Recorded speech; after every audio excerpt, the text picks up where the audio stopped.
Jersey and Pennsylvania on the microphone, and New Jersey and Pennsylvania here in grand finals. Yeah, I got a couple of killers here. Seeds 1 and 2. Really been waiting to see Jakal, like, look, there he is. I found him. Wow. Have you ever seen that meme? It's like, where's Waldo? But it's Groudon on a beach. And it's That's where's brilliant. Groudon? And it's like he's bigger than everybody else. He's right there. Someone find that and tag me on Twitter. That's like one of my favorite memes. Regardless, though, we are back on the Pokemon Trainer, and we are back here in Grand Finals. Beast definitely needs another star performance here, as once again, it's looking right out of the gate that Squirtle is going to be the star player, but we got to see the rest of the Pokemon do its job right now. That's And why a would you do reversal. that? So, like, welcome to edge guarding Wolf Flash. 101. You don't. You have one of two options. Either time it from on stage, where you hit the hurt box before the hitbox comes out, or you go out and punch him. And Beast, a little bit not confident enough in the Squirtle being able to make it back if he used his double jump, so he had to try and retreat to ledge, but didn't want to surrender the advantage state. Caught between two frames of mind and got none of the reward he was looking for. Yeah, absolutely. If anything, he got a short hop forward air there, a little like foxtrot in place into the forward air, and I think Zard is playing a lot better now. I think that's always the advantage of a player that wins in losers finals and then comes back in grands, is that your hands are already kind of warm, while Jakal has been waiting a while, right? At least 30 minutes, at least, you know, through a Min-Min and a Snake too. So now Jakal's got to get a little bit warm again, while Beast is already starting to feel the difference, right? This is a player that quite literally needs to heat up sometimes. Oh, and you get a throw here to give Jakal a little bit of warming up as well with that down throw. 30% though, Jakal just barely whiffing that back air. Sometimes Charizard's neck can be a little bit awkward to connect with, but the back air trade does work out in Jakal's favor. But Beast playing really strong here in game number 1, despite the unfortunate early stock, has brought it back into a very respectable position, especially if he can close out this stock right here. Okay. All right. 3 of them. 3 of them, thanks. And you too, guys, if you guys also throw out 3 down smashes, can make it into the grand finals of your local. Beast, please just switch to Ivysaur, man. Please.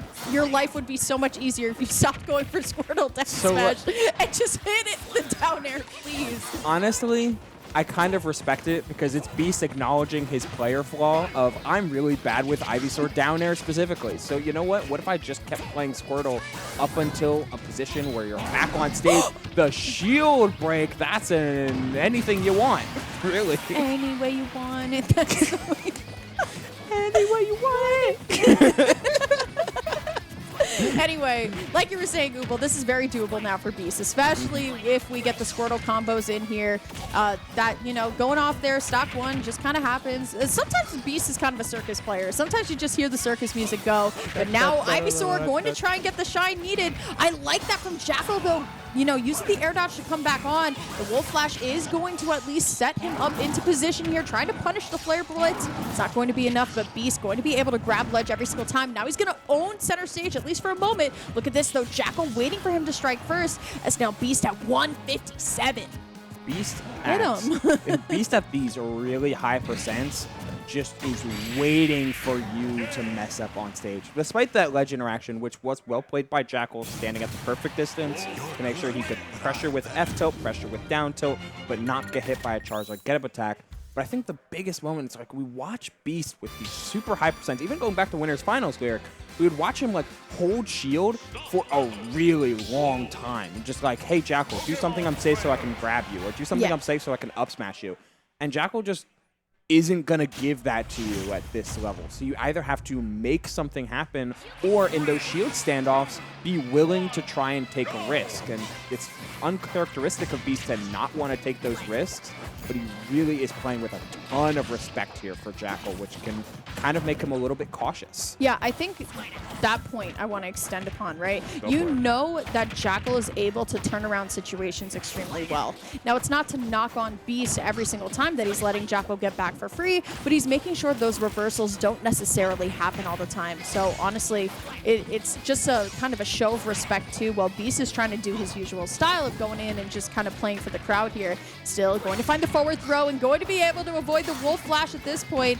Seeing a little bit better of the edge guards here with the Squirtle, but now here comes Jakal, going to be able to get us back into neutral. That's properly how you edge guard Wolf Flash. Unfortunately, Jakal saved for Beast. Jakal saved his jump. Man, Jakal, Okay. he's hunting for some of these, forcing 2 swaps and letting the up smash rip. There is Beast. Let's see if he's able to find something big here. Just continue the ledge trap. Lather, rinse, repeat. Eventually, your opponent will drop their stock as long as you're able to set up situations to where you can find it. And the best one for Wolf is on ledge. And he got the down tilt trip, which means you know he's a Wolf player. If not the best Wolf player, True. right? When you think about it here. Still no tech, though. That is going to allow for Beast to get the punish. Honestly, for a second, I thought he didn't.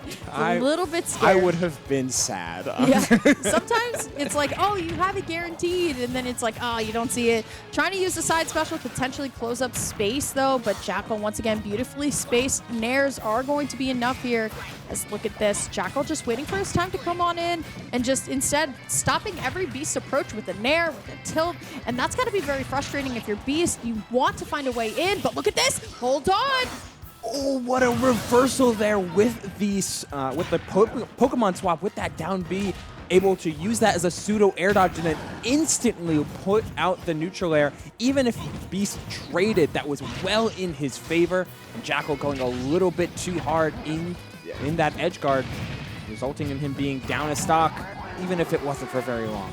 Beast actually kind of reeling in the camera. He knows that he has a back problem with attacking on shields, and that's the one thing that Wolf can do really well out of shield, and that's up smash, especially on a big character like Charizard. It's just going to scoop the entire way. Still, though, has a little bit of a lead right now, going for the grab, right? We know that the Squirtle combos are on point, but now Jakal's done an excellent job of bringing it back. Good air dodge there, but hits are going to trade as he goes for the grab, but it's not going to be enough here. Gotta live it out and gotta survive. Good roll, but we're on to the ace already. Oh, the gut of attack getting played around so perfectly. And that's, honestly, That's what? that's the first fair bear sweet spot that I've seen Jakal hit on stream in a good while. Like, he's found a lot of success and a lot of variance by varying away from that confirm, setting up for the more lather, rinse, repeat ledge traps, but right there, Just with clean. yeah, I mean, if you got it set up, and especially on a big body like Charizard, you can just let it rock. Simple 2-piece kill confirmed to lead out game number 2. Looking like a 3-0 sweep, especially when we run into Bear, Bear, Bear. Missing the third one, but that's still good damage off of 2 hits, but that's some good damage off of many more with a Squirtle into up air combos. No, I mean, Beast obviously brought that back a little bit, but 2 strong bears to the face like I that, mean, that at the hurts. start of game number 3, when you're down 0-2, that's definitely got to hurt if you're Beast. Still, though, Ivysaur going for most improved player here, and will finally be able to get the Ivysaur down air. I wish we had a soundboard because we would be having confetti on the screen Where's right the now. confetti cannons? Oh, they're gone. That's the type of edge guard that Beast, that Jakal wanted to previously, but you can catch on to switch habits pretty reliably, and it feels like Beast is more willing to switch off with Squirtle than he is to Ivysaur or Charizard at a moment's notice. As we pivot all the way back to Squirtle here. Good use of taking that time productively from Beast to get to the Pokemon that is pretty suited for the job, even if we immediately had to pivot back toward this Ivysaur. Speaking of this Ivysaur, I want to see it shine just a little bit. We know that Beast is able to hit a lot of these Nair combos. Going to go for the grab, though, up throw. Great air dodge out by Jakal, as now Jakal needs to figure out a way to get this in. Great switch, though, beautifully timed as well by Beast. Charizard out, and the ace is ready to go here. There's the Nair, going to get the follow-up onto the platform with the up tilt, but instead, Jakal just going to use the spacey, fast-falling air drift to get it started. Unfortunately for Beast, no pineapple here, and now has to continue the edge guard right now. It's looking really tough here, Lyric. We saw like some great frame traps there from Beast in center stage, but getting caught in this ledge, waiting for Jakal to screw up with that down smash, and he did so, allowing for Beast to find his way back, going for a falling up air there as it needs to cheekily find a stock on Jakal, but Jakal didn't have any of it. Outspaced, spaced around, and found that forward tilt yet again. Yeah, still though, back throw is going to at least give us hope for another stock here. I'm loving the shine too on the water gun too, because it's essentially a way to ensure extra safety for Jakal coming back onto the stage here. There's the down throw though into the dash attack once again on a big character like Charizard. These things are basically guaranteed at certain percents here. Now we're back to Ivysaur, so we're gonna try either get a back throw or a very cheeky up air, unless Zard is out, and we're gonna try and get an up smash here. So you can see great footstool by Jakal, but good get him attacked by Beast. That's one of the first times that we've seen it all day from him. But here we go, fair into up air once again. Jakal's damage output is just so strong, Ubel. That's 164 here, so you're looking for a throw. Forward or up throw will do it. And not even letting the up smash rip on that parry. No trust in it as the rising back air, taking advantage of all three Pokemon's main weakness, which is that airspeed back throw won't do it. But this is Jakal being allowed to snowball well beyond where he should be. 164, and he hasn't been touched in a solid minute. Yeah, it's kind of hard for Beast, right? Especially when Jakal's playing so receptive. There's the re-grab and the Wolf Flash to end the tournament. Jakal as stylish as ever, and will be your Fusion 166 winner. Yep. New Jersey once again triumphs PA in their own region. Hey, you got the win on MPG. Beast defeating Jakal at failsafe. Jakal true. needed a little bit of winning in sales, needed the W here at Fusion, and took it with, I don't want to say he took it without dropping a game. But he didn't. But he didn't. W. He didn't. I mean, when Jakal was playing hot, This was fire. This was really good until it wasn't. Then he tried. I was like, all right, there's the glimmers of hope there. And then Jakal did Jakal things. That's the thing, right? A lot of the times players are like, oh my God, it's Wolf is so hard. And half the time, yes, obviously it's Wolf. It's a solid day one character, but it's also Jakal.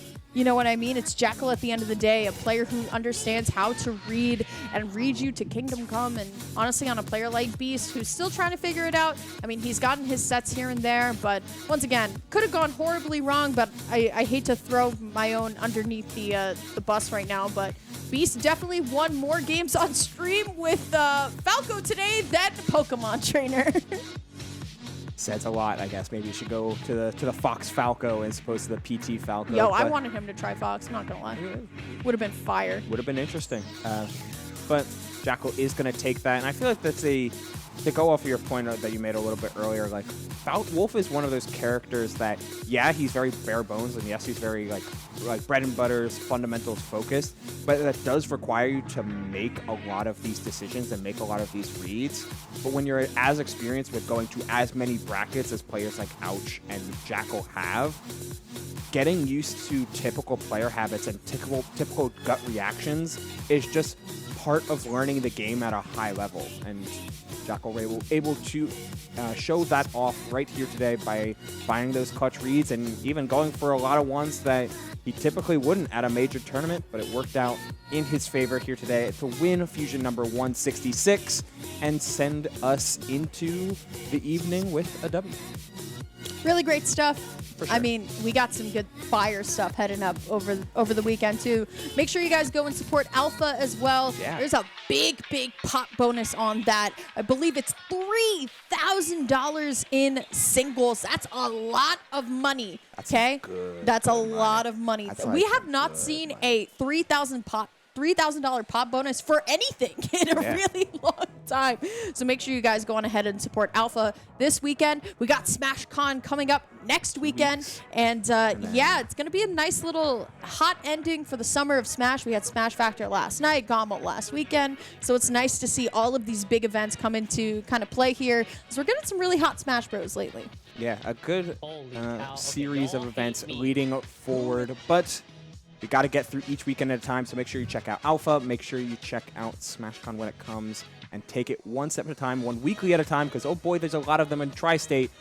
Keep on improving. Keep on seeing you here every single Monday, and have a good night.